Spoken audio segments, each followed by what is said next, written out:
আমাদের দেশের অস্তিত্ব যেটা গড়া হয়েছে বা যে লাইন আপ দেওয়া হয়েছে তাকে অস্বীকার করে নতুন কিছু গড়া মানে আমাদের নিজের অস্তিত্ব সংকটের মধ্যে পড়া। বেদ, ইতিহাসের, পুরাণের প্রেক্ষাপটকে সামনে রেখেই আমাদের সেই লাইন আপটা তৈরি করতে হবে।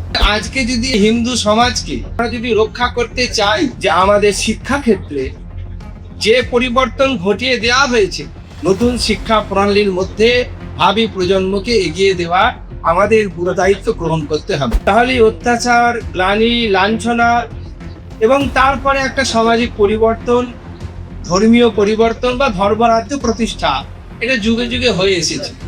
রামায়ণের যুগের একটা ঘটনা, প্রভু শ্রী রামচন্দ্র এবং লক্ষ্মণ দূরগৃহ থেকে এসেছেন। সেখানে বিশ্বামিত্র তিনি যজ্ঞ করবেন এবং যজ্ঞ করার জন্য তিনি বললেন যে আমি রাম আর লক্ষ্মণকে নিয়ে যেতে চাই, আমার যজ্ঞ বিঘ্নিত হচ্ছে, খড় দূষণ সারা তপবনে ভূমিকে অপবিত্র করেছে। সেই জন্য সেই যজ্ঞে তার অপবিত্র জিনিস নিক্ষেপ করবে। আমার তেজ আছে, আমার বল আছে, আমার শক্তি আছে, আমার সামর্থ্য আছে যে আমি খড় দূষণকে মন্ত্রপুত করে ভস্ম করে দিতে পারি, কিন্তু যেহেতু আমি যজ্ঞ করব সেই জন্য আমার ক্রোধ করা, হিংসা করা আমার উচিত নয়। সেই জন্য তুমি রাজা, আমি এই রাজপুত্রদেরই চাই যারা তারা দেশ রক্ষার কাজের জন্য, সমাজ রক্ষার কাজের জন্য, দুষ্টের দমন করবার জন্য, সৃষ্টের পালন করবার জন্য তাদের ওপর যে দায়িত্ব আছে সেই দায়িত্ব তারা সেখানে পালন করবে। কিন্তু এই দুটো পুত্রকেই আমি চাই। খড় দূষণকে বধ করবার জন্য হাজার আপত্তি থাকা সত্ত্বেও মহারাজ দশরথ দুই পুত্রকে দিলেন। তারা যখন জঙ্গলে যাচ্ছেন, যেতে যেতে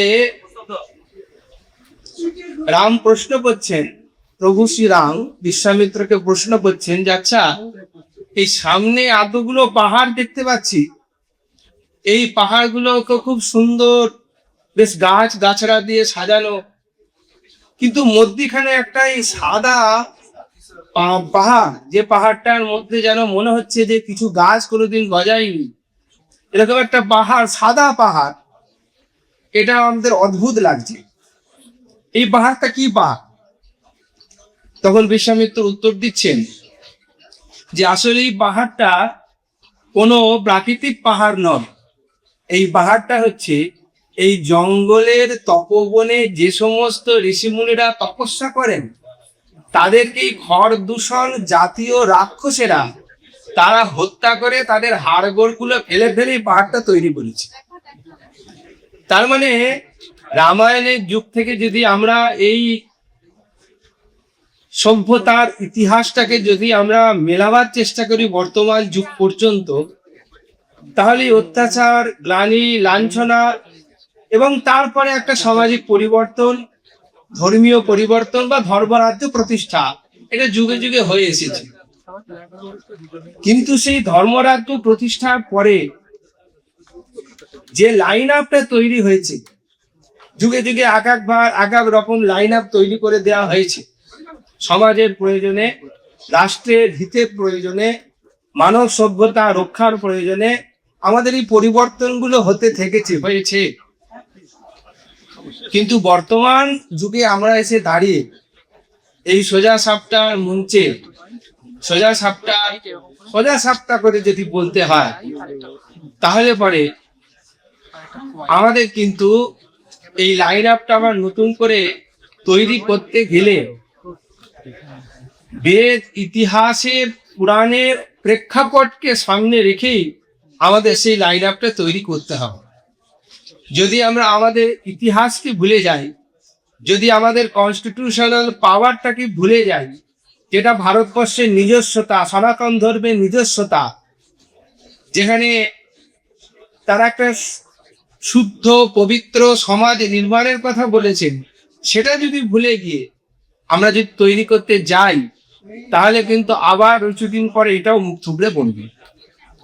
সেই জন্যে হাজার হাজার বছর প্রাচীন যে সভ্যতা, কেন এতদিন টিকে রইল অন্যান্য ধর্ম, অন্যান্য মতবাদকে অনেক পেছনে ফেলেও সব থেকে প্রাচীন হওয়া সত্ত্বেও এখনো কেন প্রাসঙ্গিক, এই প্রশ্নটা আমাদের সকলকে খুঁজে বার করতে হবে এবং তার উপরেই আমাদের বর্তমান রূপরেখা নির্মাণ করতে হবে।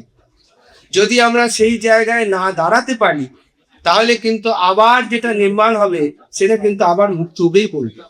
আমরা দেখেছি যুগে যুগে বা সময়ে সময়ে কিছু বছর ধরে একটা চলে, আবার সেটা মুখ থুবড়ে পড়ে।